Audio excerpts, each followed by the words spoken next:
Greetings, gamers! Welcome to part number 61 of my Let's Play Fire Emblem 4 Genealogy of the Holy War.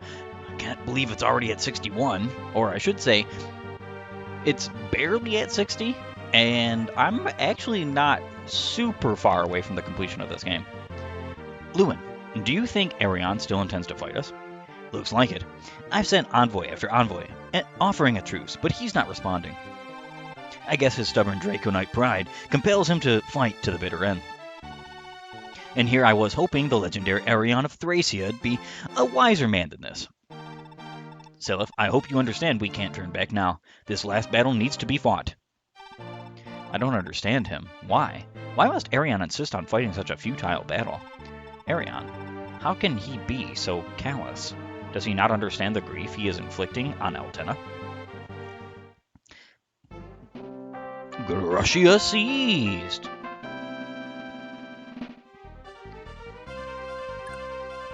Altena can go ahead and move forward. And so can the rest of my units. What's interesting about this part of this chapter is that I am... Alright. Julia careful. Julia has a talk with Seliph. I wonder what that... I think that gives a stat buff, if I'm not mistaken. Hannibal, Altena.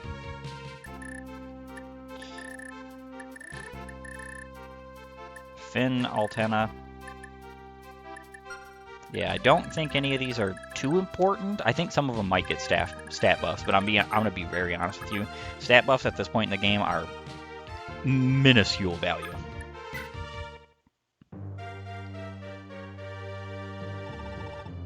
The enemy has come as far as Thracia.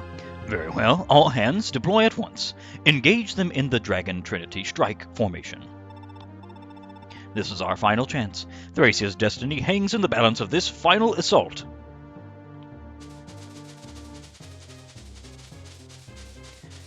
I think it's very interesting that some of these units are already sitting out here in the cutscene, and then the rest of them have to come out for some unknown reason.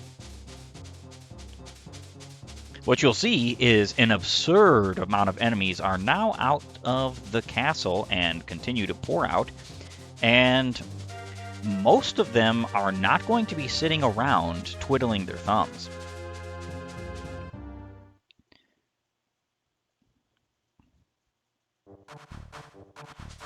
Alright, now you can see the reason why I am going to be defending the castles. It is technically possible to intercept at least one of these groups without them ever reaching a castle, particularly the leftmost group that you see right there. The other groups would be possible to intercept, but only with good positioning with somebody like Altena and maybe like Fee. Otherwise, you're just going to have to let them go to the castles. So each one goes to a castle, either your home castle, Cappadocia, or Thracia. Thracia is not at all on the target list of any one of these three groups.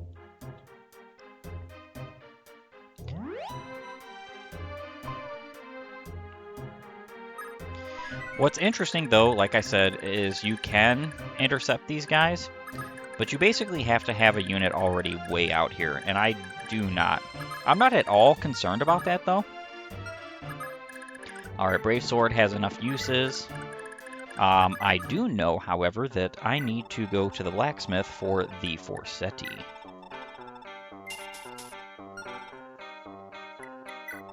I'm going to obviously give away the wind and retrieve it. So something very interesting to note here is that the Forsetti that good old Arthur, or the tornado that good old Arthur has right now, is something you can actually give to a character like Leaf, which, though I'm not really one to say that that's a good idea necessarily. It could be something you could use, per se, on a unit like Leaf in order to give him a decent ranged weapon that has more might than the wind sword. I think the wind sword is perfectly fine for him. The light brand, thunder, the bolt sword, any of these weapons are perfectly fine for him. Alright, Finn actually wants to go talk to Altena, so I guess I'll do that.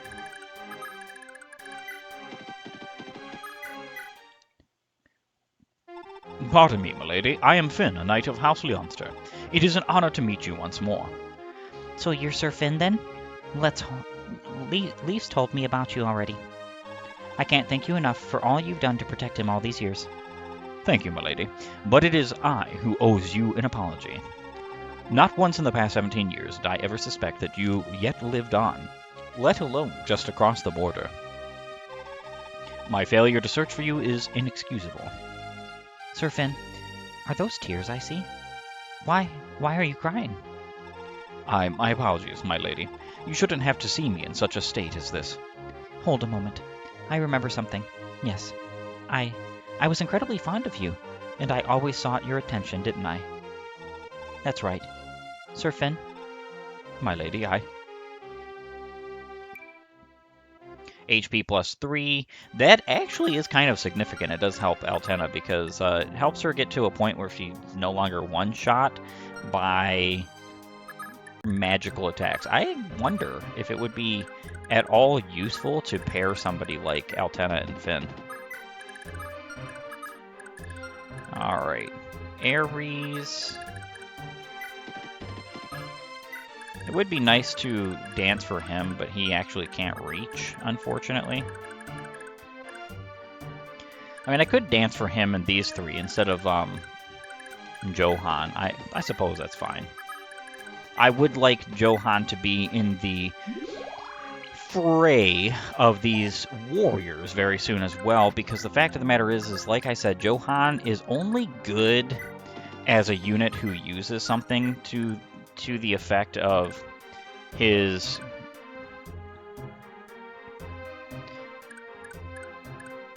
crit brave axe, and he needs more crit on it.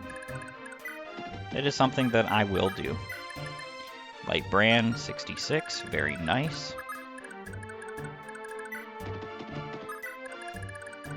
And I think that's going to be everybody. Finn is going to go ahead and sit on Thracia. I don't need him any further in this chapter. Which sounds like it would be a little bit of a waste for Finn's talent. Finn has no problem from capping out in Gen 2 at all. Alright.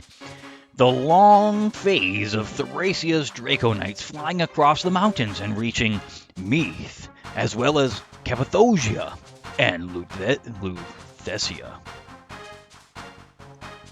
has continued. It won't be too long, just a few more turns, and these guys will finally be reaching the units in question. These guys are going after Julia, then there's a group going after Faval, and good old Oifi. I'm actually kind of thinking about putting Oifi on here and departing with Faval. If I'm gonna do that, I have to consider that now.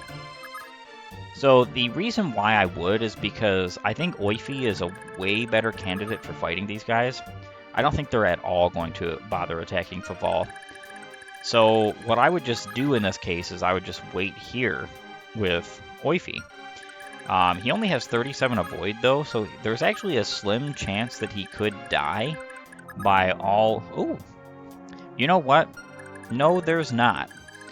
These guys have very little attack. Brave Lance would do kind of decent damage to him. 8 times 2. Altogether, I don't think he would perish. The problem is that Oifi is... I think I'm just going to put Oifi in. I'm not really sure. Really not sure how I want to deal with this.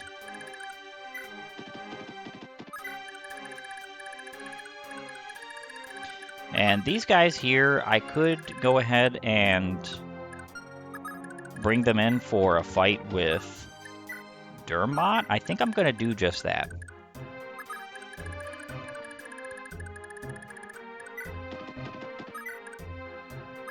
Alright, Altena, come on and join the foray.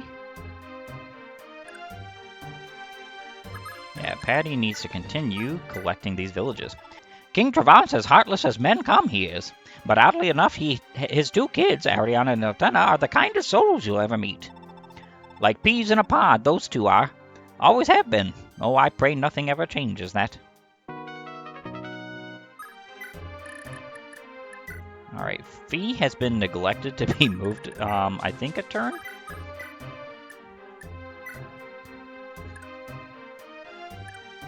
Alright. And the rest of my units can just move on forward.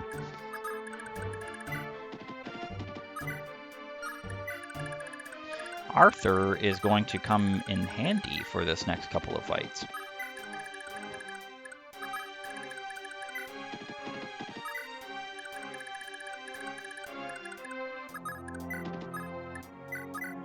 And perfect. I can put Johan here, and this will be the end of my turn. After I dance with Lean and get Johan as close to the fight as possible, because I want him to get some combat as well. These Thracians are at best a joke. I don't think there's anybody in this group with it. Okay, so there are a couple of enemies that... Ah, yes. So all the ones on the edge have sleep edges. If I recall correctly, the way I do this is I have somebody like Arthur bring in the majority of them, and then I let other people pick them off as they come. Now, you do have to be very careful, though. Arion, the Dragon Master with the Gungnir and Miracle Band, this guy is kind of insane. So, plus 10 strength and plus 10 speed and defense means that he's not really going to be all that affected by somebody who's using a physical weapon. This is why you would just use a magical attack to take him out. Very honestly, though, I want the Miracle Band on Seliph. And the reason why that is just because Seliph is the main character and can use it pretty well. I think there are some other options, though. Altena is a good option for this, especially because it's very easy with her poor resistance to get her down to below 10 HP in a turn, and then she can become relatively unhittable. Yeah, so this guy is actually getting a -5 attack speed, so he actually has 16 speed instead of 31. And it's because of the darn Gungnir having a 15 weight. Not that big of a deal. The dude has Pursuit, Adept, and Nihil, so you have to be very careful of this monstrosity. And he does move along with the rest of the units over here. So I think that shall be it.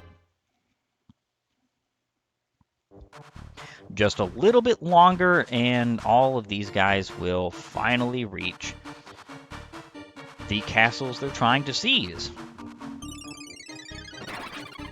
Good job, Dermot. So Dermot at this point in time, with just the magic he has, as long as he gets crits, is basically attacking with a holy weapon.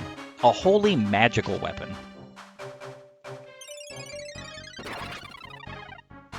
I think he has a 58 attack with this weapon when he crits. So what's cool about that is that just means that he is kind of proving the point even more that if you have the right kind of setup, you can make 1-2 range weapons, especially magical weapons in this game, very powerful. What's funny is he's a perfect example of this too, because he has Adept with his class skill. He has Pursuit, so he's going to attack twice always and potentially attack up to 4 times. And depending on how much crit he has on his sword, he could crit that many times or more, and nobody's surviving that. Except for maybe the final boss. Actually, the final bosses. There's a couple.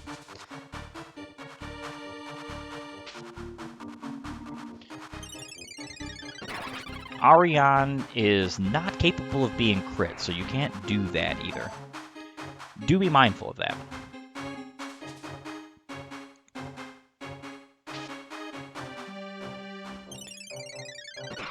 Very nice. I think Dermot will now be in the low to mid 70s with KOs with the light brand, which is pretty fantastic. I'm actually very excited about this.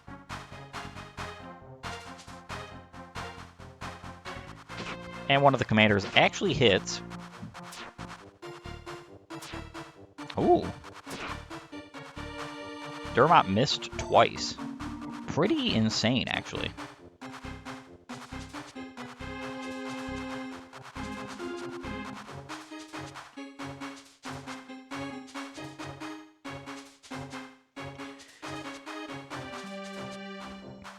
Usually, most of these units are not at all a threat to your party, especially if you are intelligent and do use 1-2 range, like mages who are very strong on your gates of your castles. Somebody like Julia, for instance, is not at all going to have a problem with any of these units. It's just going to be easy experience points.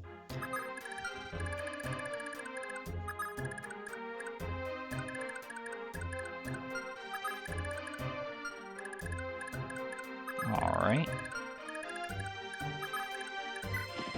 Ares. Or Arthur. And a bit of a recover.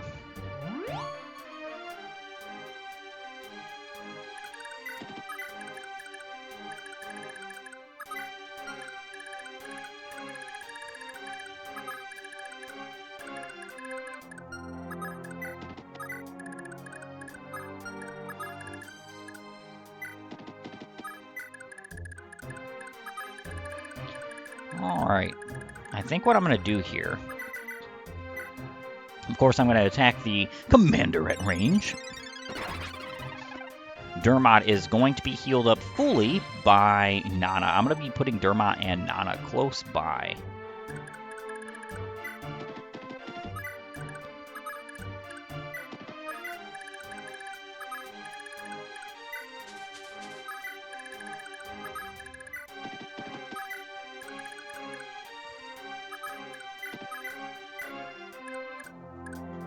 And healed up you are. This is going to be kind of a slaughter, unfortunately. So Arion's forces seem like they would be kind of tough, especially because they have things like sleep edges, and that seems kind of, crazy to deal with. Plus, they also have slim lances, which arguably are the best non-special lances in the game, because they're just a regular lance that has the awesome ability of not having much weight on them. Only 6 weight, which is pretty insane. Good hit, too. Fee would love to have some more experience points right now, but I don't think it's possible.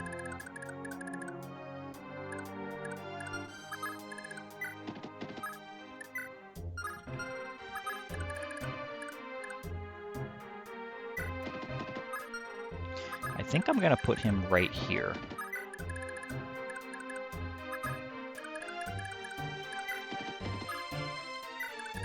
Wait with all of you.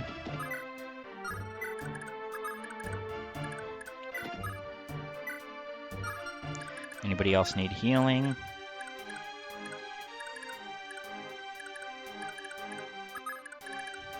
Not really.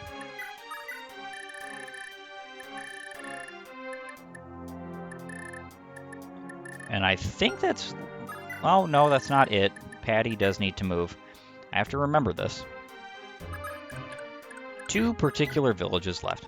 It wasn't all that long ago that the region here was under House Leonster's rule. Oh, what a peaceful time that was.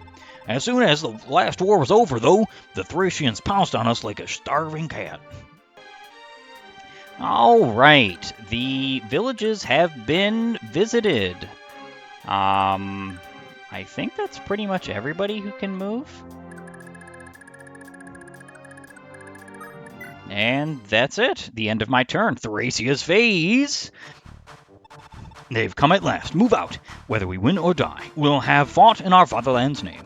Greco Knights, descend upon the enemy. These guys are actually going to go after Fee because she's close, which is actually kind of funny.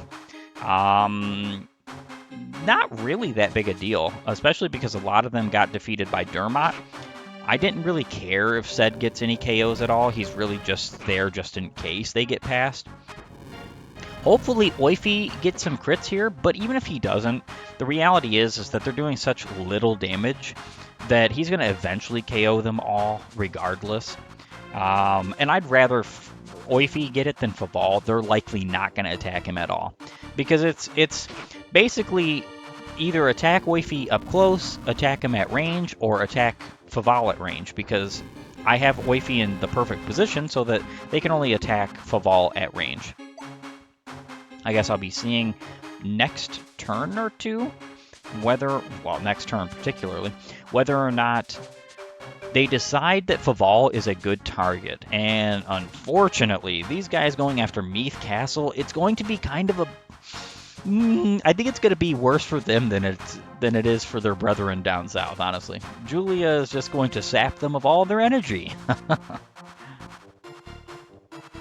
Perfect. Yeah, so attacking Dermot, yeah, he needs to avoid. All of my units need to dodge here because obviously there's a serious issue of potentially being put to sleep. Luckily, I do have Leaf, who, though is very easily affected by statuses, as long as I keep him out of the range of status, he's the perfect status restorer, which is very great to me. Arthur is going to get an insane amount of gold, as well as an insane amount of KOs on his 4 SETI here. Dermot needs some KOs too, so this isn't so bad.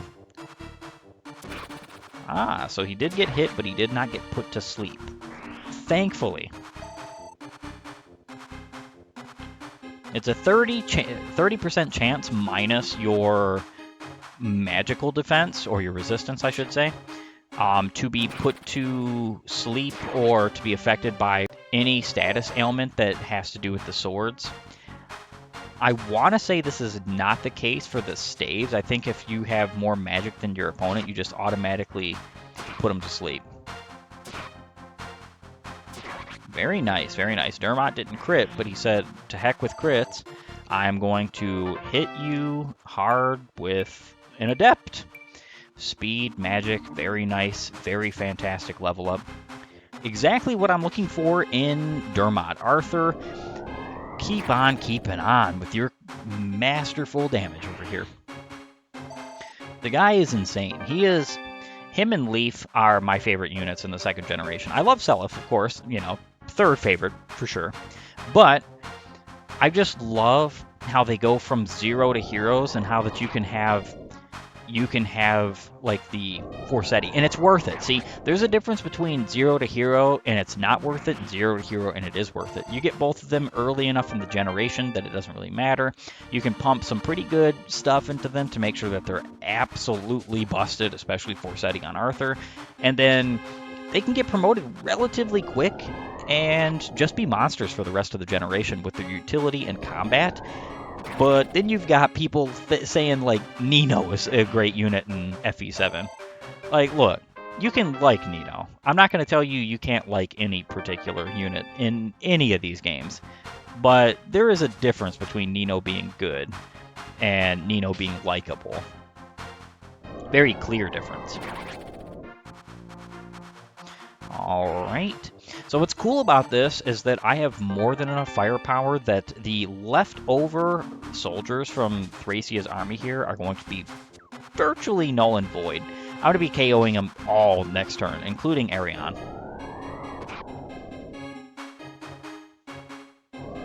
Alright, Arthur. Yet another KO for your wonderful 4 SETI. I'm so very excited. It's getting up there. Oh my gosh. He's also getting an insane amount of gold. Seliph's team is ready. So first and foremost, I think I'm going to go to like Patty and my other units to get this stuff done. General Disler of Thracia is nothing more than a slimy toady to the king. Useless as he is, he still acts all like he's some almighty tyrant. What a foul little man. And then Fee. She has a couple of friends to deal with. Very nice. Very good.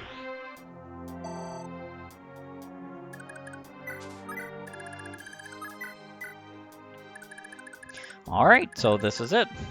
The problem with dealing with Arion is, like I said, I don't want to crit him necessarily because I would love it if Seliph got the KO. I'm going to try to sort of like get him down with Dermot. I think that's a pretty good idea. What's cool is I don't even really, actually first and foremost, let me see what I'm doing here. Not all that good.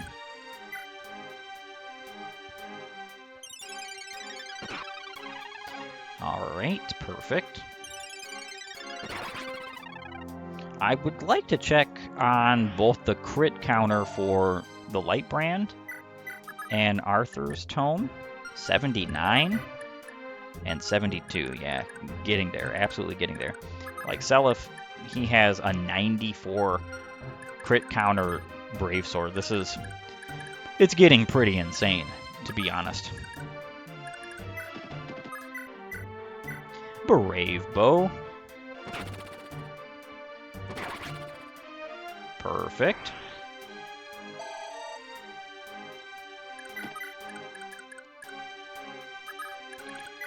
Johan. And another beautiful KO for that weapon as well.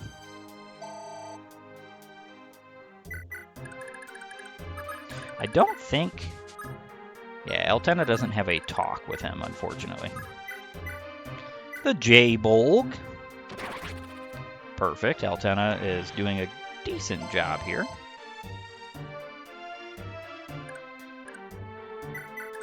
I do want to return her because she hasn't seen any arena. Fact of the matter is, several of my units haven't seen any arena, including Hannibal. I would like to get that done before this chapter is completed. Faval is already finished. I'm pretty sure everybody else. Just taking a look. Yeah, I'm almost certain that it's... So, yeah, Tinny's just at 3. I'm not really concerned about that. Finn is only at arena level 1. I did an arena with Finn in this chapter. Oh my gosh, I'm going to have to do that. Kind of wild that I didn't do that. Alright, so moving on from all that rigmarole. I can just send you back. I guess it would be better for Nana to get that experience points, wouldn't it? Especially because she just promoted.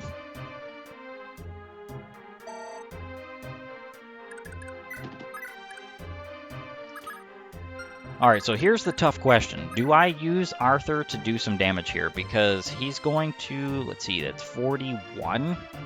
He will just outright KO Arion. I don't think I want to do that.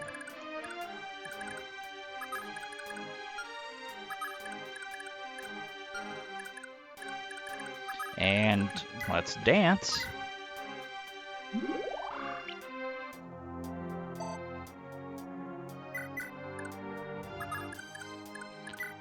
Lester can go ahead and crit. Perfect. And another level up for him. He definitely needs it. One of the reasons why I favor Lester with stuff like the power and speed ring is because typically he's like one of the lesser quality units that I have, especially because he has to use bows. That's all he has access to. Ooh, put to sleep. That's pretty crazy. It's not really going to matter, but it's still pretty crazy. What fools! You dare challenge me, even knowing I wield Gungnir, the heavenly lance. I'm not at all bothered by your heavenly lance, buddy.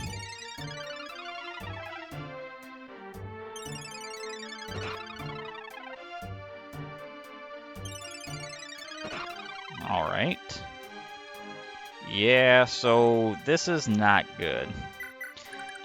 What I just did means that I think Seliph cannot possibly win this fight now.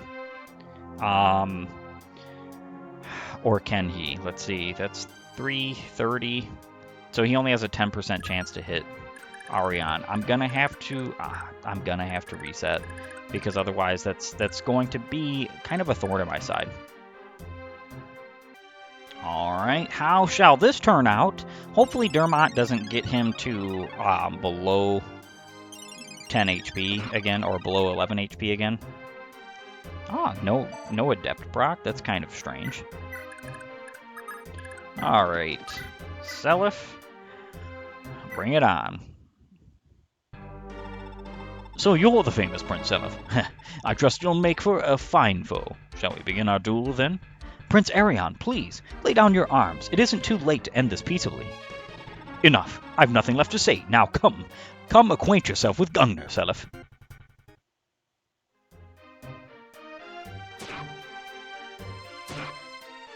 Ah, yes. This is totally pointless. I can't crit him. All right. Take 3, I suppose. Yeah, I don't think you're going to be too much of a match for Arthur.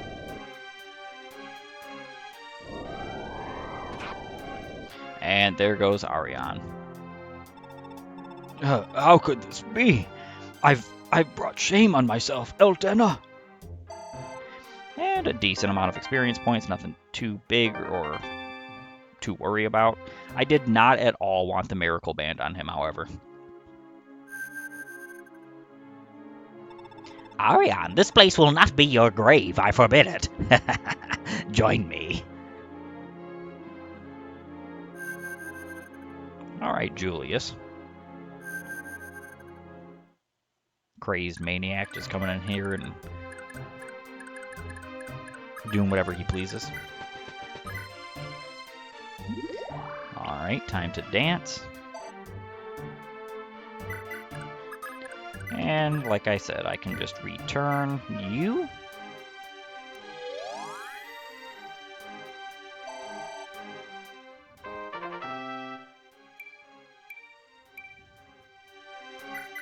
Perfect. Brave Axe time. Hopefully I actually get a crit this time. Aw, no.